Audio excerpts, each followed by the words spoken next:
الحمد لله رب العالمين والعاقبة للمتقين أما بعد فأعوذ بالله من الشيطان الرجيم بسم الله الرحمن الرحيم۔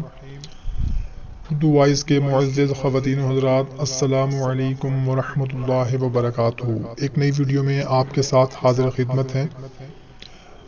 آج کی ویڈیو میں ہم آپ لوگوں کو بتانے لگے ہیں کہ شیاطین سے حفاظت میں رہنے کا ایک مجرب اسماء الحسنہ کا خاص عمل، بہت ہی مختصر سا مجرب عمل ہے۔ اس کے کرنے سے انشاءاللہ تعالی آپ شیاطین کے شر سے حفاظت میں رہیں گے، اور انشاءاللہ تعالی یہ بہت ہی مختصر سا عمل کرنے سے انشاءاللہ تعالی اس کا ایمان پر خاتمہ ہوگا، شیاطین کے شر سے وہ بچا رہے گا، کوئی بھی اس کا کچھ بھی نہیں بگاڑ سکے گا انشاءاللہ عز و جل۔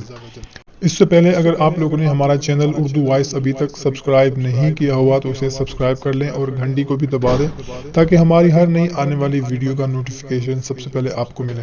سیدنا ابو سعید خدری رضی اللہ تعالیٰ عنہ سے روایت ہے، مکی مدنی سرکار صلی اللہ تعالیٰ علیہ وسلم کا فرمان رحمت نشان ہے، جب ماہ رمضان کی پہلی رات آتی ہے تو آسمانوں کے دروازے کھول دیے جاتے ہیں اور آخر رات تک بند نہیں ہوتے۔ جو کوئی بندہ اس ماہ مبارک کی کسی بھی رات میں نماز پڑھتا ہے تو اللہ عز و جل اس کے ہر سجدہ کے عوض یعنی بدلہ میں اس کے لیے 1500 نیکیاں لکھتا ہے، اور اس کے لیے جنت میں سرخ یاقوت کا گھر بناتا ہے جس میں 60,000 دروازے ہوں گے، اور ہر دروازے کے پٹ سونے کے بنے ہوں گے جن میں یاقوت سرخ جڑے ہوں گے۔ پس جو کوئی ماہ رمضان کا پہلا روزہ رکھتا ہے تو اللہ عز و جل مہینے کے آخر دن تک اس کے گناہ معاف فرما دیتا ہے، اور اس کے لیے صبح سے شام تک 70,000 فرشتے دعائے مغفرت کرتے رہتے ہیں۔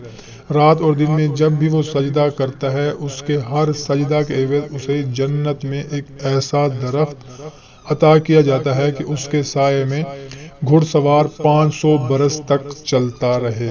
شعب الایمان جلد نمبر 3 صفحہ نمبر 314۔ سبحان اللہ۔ ناظرین، کتنی بڑی فضیلت ہے ماہ رمضان میں سجدہ کرنے کی۔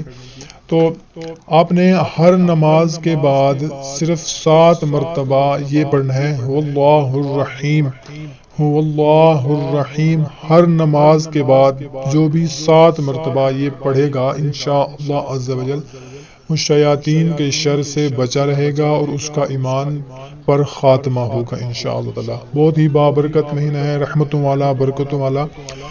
ہم کوشش کرتے ہیں کہ اس ماہ مبارک کو راضی کر لیں، اس کی تمام رحمتیں برکتیں سمیٹ لیں۔